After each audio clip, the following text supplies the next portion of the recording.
North is always considered to be, for volume business in terms of industry. If I see, like the major auto industry, the agriculture industry, lately the electronics industry, of course, medical also. Then another segment which I would like to mention is hardware. This bathroom fittings, faucet industry, which is majorly over here.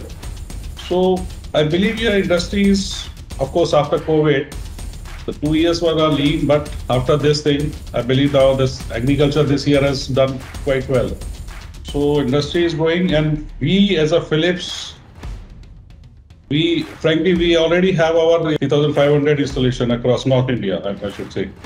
So we are already there, but the best part for customers and for us also, in fact, is that customer can get under one roof all the solutions. See, traditionally we were only into metal cutting.